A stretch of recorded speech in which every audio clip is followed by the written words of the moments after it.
Hello guys, कैसे हैं आप। Welcome back to literature information. आज की इस वीडियो में हम डिस्कस करेंगे क्रिटिकल थ्योरी को, और उसमें हम कौन सा टॉपिक डिस्कस करेंगे, डायलैक्टिकल व्यू ऑफ सोसाइटी, जिस पर ऑलरेडी 2 लेक्चर्स में अपलोड कर चुकी हूँ।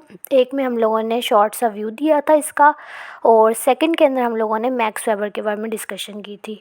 और आज के लेक्चर में हम हीगल और मार्क्स के बारे में डिस्कशन करेंगे कि हीगल और मार्क्स ये दोनों अपने कौन कौन से कंट्रीब्यूशन देते हैं डायलैक्टिकल व्यू ऑफ सोसाइटी में। हीगल का तो सब कुछ सेम ही होगा जो हम लोगों ने फर्स्ट लेक्चर में डिस्कशन की थी, जो इसने आर्ग्यूमेंट्स दी थी, इसकी सेम वही आर्ग्यूमेंट्स हैं। क्योंकि हम लोगों ने उसमें शॉर्ट सा व्यू लिया था, तो अब हम लोग डिटेल में देखेंगे। और इसका मार्क्स का जो है, इसका भी हम लोग देखेंगे कि ये जो शुरू से बोलता आ रहा है कि क्लास, जो लेबर क्लास है, वो रेवोल्यूशन ले आएगी। तो देखते हैं आज कि ये क्यों कहता है ऐसा। सबसे पहले बात कर लेते हैं प्रोग्रेस ऑफ ह्यूमन सोसाइटी की, कि अगर आज हम लोग देखें कुछ अरसे पहले जो माहौल था और आज का जो माहौल है, तो बहुत ज़्यादा प्रोग्रेस हुई है। इंडस्ट्रियलाइजेशन से लेकर मॉडर्निज़म की तरफ दुनिया आई है, और सबसे ज़्यादा इसमें किस चीज़ का पार्ट है, टेक्नोलॉजी का, जिसने ह्यूमन लाइफ्स को कम्प्लीटली ट्रांसफॉर्म कर दिया है। तो हीगल क्या कहता है इस बारे में कि history was following a predetermined path that would ultimately lead to final perfect state of human freedom. कि हिस्ट्री एक ही रास्ते को फॉलो करती आ रही है, एक ही सर्कल चल रहा है।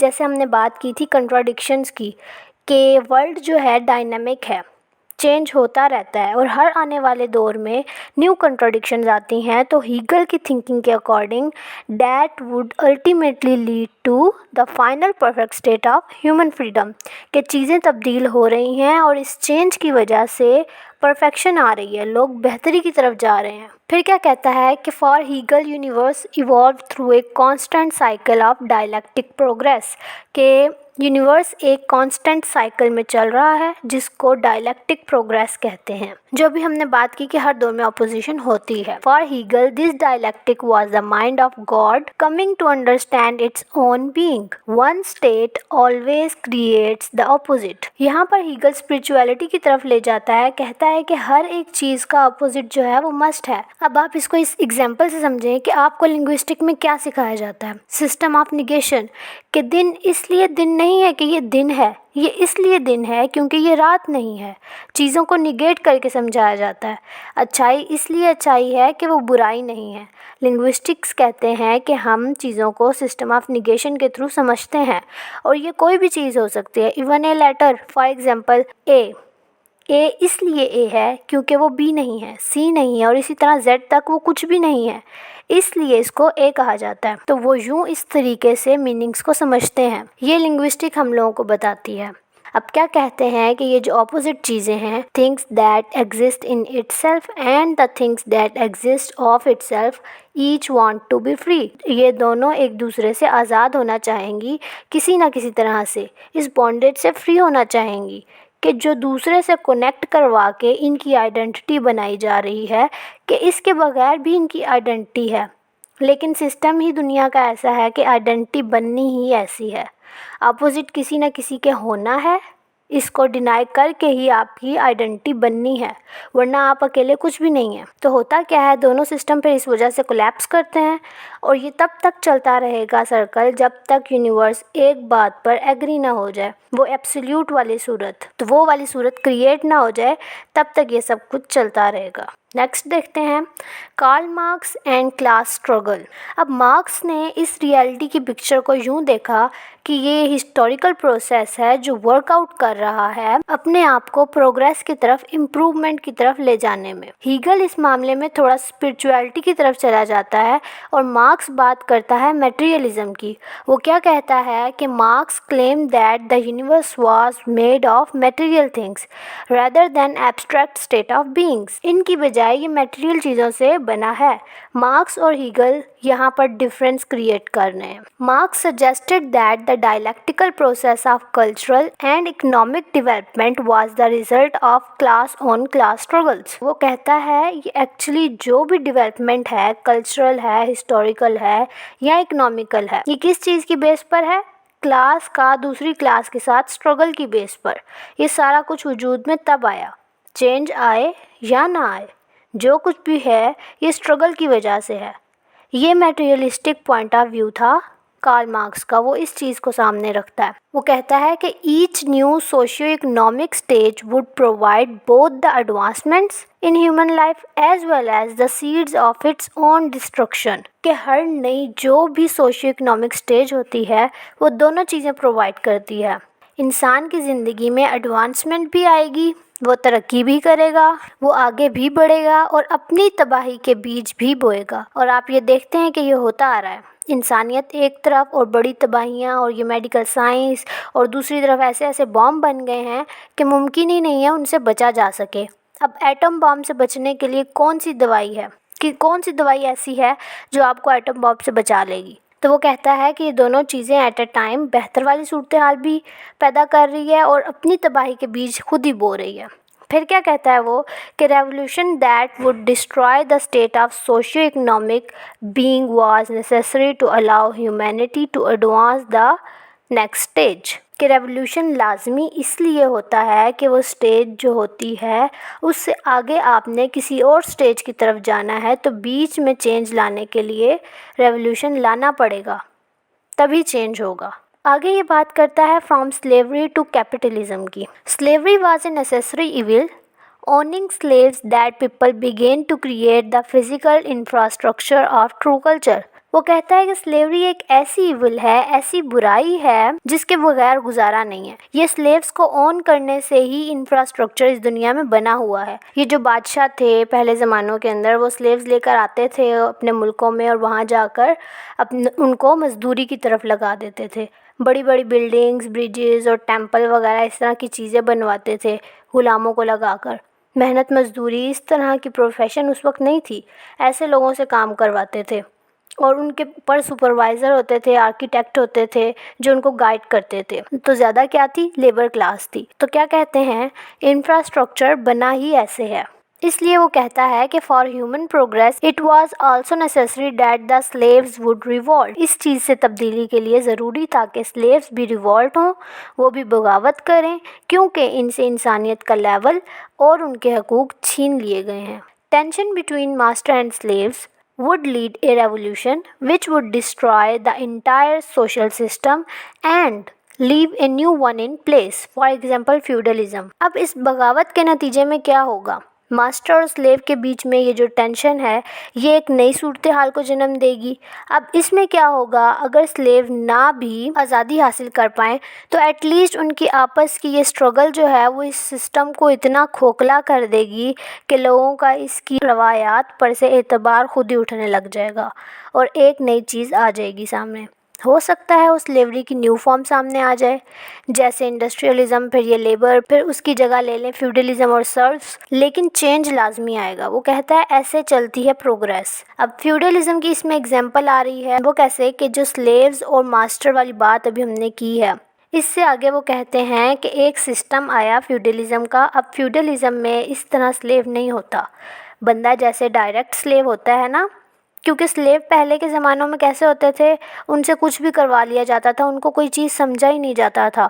बेशक वो कहते थे जी कोयलों के ऊपर चलो तो वो चलने लग जाते थे, उनको मारा पीटा जाता था, उन पर जुल्म होता था, जो कहा जाता था वो करते थे। उस वक्त था डायरेक्ट स्लेव। अब है इनडायरेक्ट स्लेव। बेशक वो इकनॉमिकली इंडिपेंडेंट हैं लोग, लेकिन फिर भी ग़ुलाम हैं।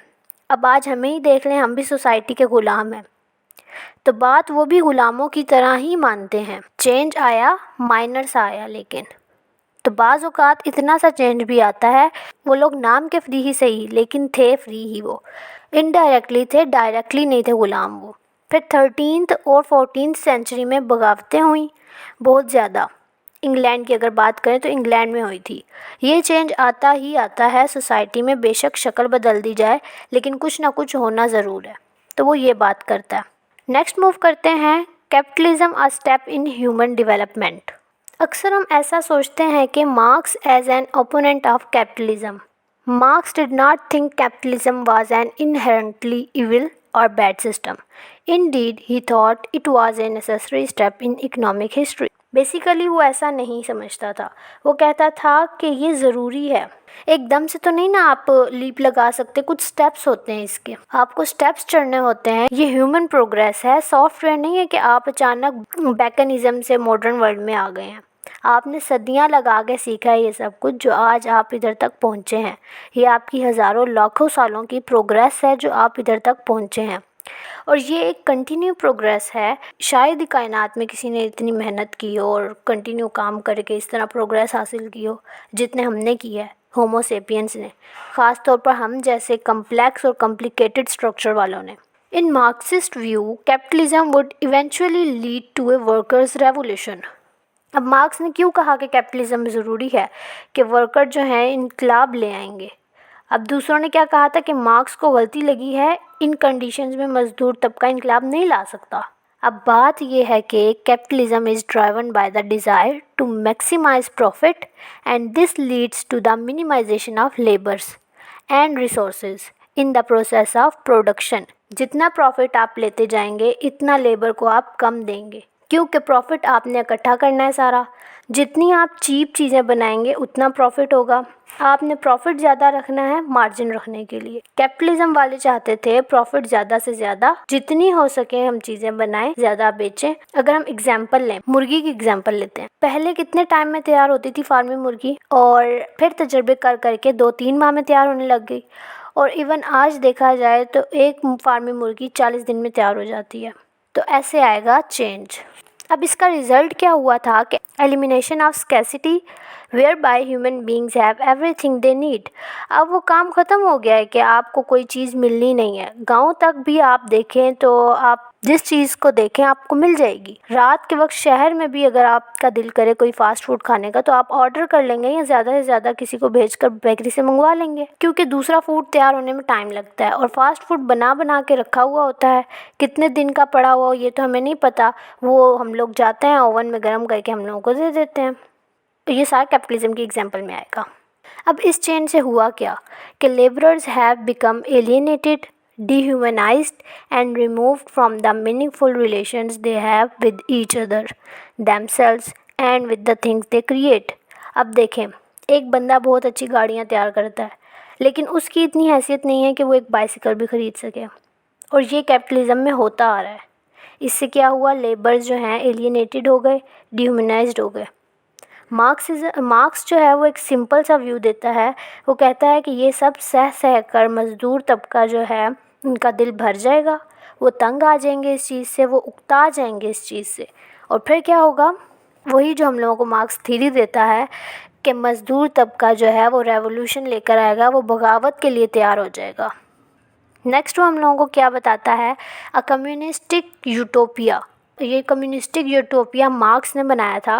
वो क्या कहता है कि a time came when everybody own everything, collective ownership. ये एक तरह की जन्नत का सीन दिखा रहा है वो हम लोगों को। वो कहता है सबके पास ओनरशिप होगी, एक ऐसा टाइम आएगा। लेकिन वो शायद ये भूल गया कि what everybody own nobody cares at all. ये मलकियत ही है जो आपसे उस चीज़ की केयर करवाती है। फॉर एग्ज़ाम्पल, घर का दरवाज़ा आप कभी भी वैसे नहीं मारते जो आप क्लास का दरवाज़ा ज़ोर से मारते हैं। घर के फर्नीचर के साथ आप वो सलूक नहीं करते जिस तरह का सलूक आप जिस इदारे में पढ़ रहे हो उसके साथ करते हैं, because we have everybody owns everything at least. तो मार्क्स ये भूल गया था शायद। वो कहता है कि एक वक्त आएगा कि सब लोग हर चीज़ को ओन करेंगे। फिर वो हमें कम्युनिस्टिक यूटोपिया का आइडिया देता है। फिर कहता है कि how to satisfy our needs using a minimum of resources and efforts. कि अगर यूटोपिया की बात करें, इस दौरान कैपिटलिस्ट जो हैं वो ये तरीके निकाल चुके होंगे कि कैसे मिनिमम रिसोर्सेज इस्तेमाल करके, मिनिमम एफ़र्ट इस्तेमाल करके वो हमारे नीड्स पूरी कर सकते हैं। जैसे एक बंदा देसी मुर्गी लेने जाए और जितनी वो महंगी है आज के दौर में तो वो अफोर्ड नहीं कर सकता, तो कैपिटलिज्म ने उसको प्रोवाइड किया कि ठीक है तुम्हारा गोश्त खाने को दिल है, ये लो ले जाओ। मिनिमम में जितना पॉसिबल हो सकता है उसने उसको प्रोवाइड किया, यानी कि चीपली प्रोवाइड कर दिया, जल्दी प्रोवाइड कर दिया, एवरी टाइम प्रोवाइड कर दिया कि आप किसी भी वक्त जाके वहाँ से ले सकते हैं। अब इनको ये टेंशन नहीं है कि अब हम लोगों को ऐसे करना पड़ेगा वैसे करना पड़ेगा, बस जब दिल किया वो गए और जाके ले आए, क्योंकि बनी बनाई चीज़ पड़ी हुई होती है। फिर वो कहता है we have luxury of doing what we really love, यानी कि the things we love doing, इसमें गुजारेंगे अब हम सारा टाइम अपना। अब सर्वाइवल का मसला नहीं रहा, लेजर टाइम मिल गया है हम लोगों को। फिर कहता है कि human beings are essentially social animal, कि ह्यूमन बीइंग जो है वो सोशल एनिमल है, वो अकेला नहीं रह सकता, वो आइसोलेशन में नहीं रह सकता। We live in community and we use that community to figure out how to solve our problem. अब हम कम्युनिटी में काम कर रहे हैं, कोई मोची बन गया है, कोई बुचर बन गया है, ऐसे हमने अपनी प्रॉब्लम्स को सॉल्व कर लिया है। अब हम मिलजुल कर काम कर रहे हैं, इसलिए सारे काम खुद नहीं करने पड़ रहे हैं हम लोगों को। फिर वो कहता है कि structure need to solve one set of problems ultimately cause another set of problems until we finally figure out how to live together problem free. वो कहता है कि ये सिलसिला चलता रहेगा कि सिस्टम में जो खराबियां होंगी वो एक और तब्दीली को जन्म देंगी, फिर अगले सिस्टम में प्रॉब्लम होंगी तो और चीज़ों को जन्म देंगी, और फिर वो कहता है कि hope so we can go toward perfection, हम परफेक्शन की तरफ एक दिन चले जाएं, उम्मीद है। तो ये था आज का हमारा लेक्चर। हम स्टार्ट से कार्ल मार्क्स की इकॉनमी और कैपिटलिज्म और क्लास स्ट्रगल की बातें सुनते आ रहे हैं, तो उम्मीद है अब आपको इस लेक्चर के बाद सब कुछ क्लियर हो गया होगा। तो मिलते हैं नेक्स्ट वीडियो के अंदर। वीडियो पसंद आई तो वीडियो को लाइक करें, शेयर करें, चैनल को सब्सक्राइब करना मत भूलिएगा। अल्लाह हाफिज़।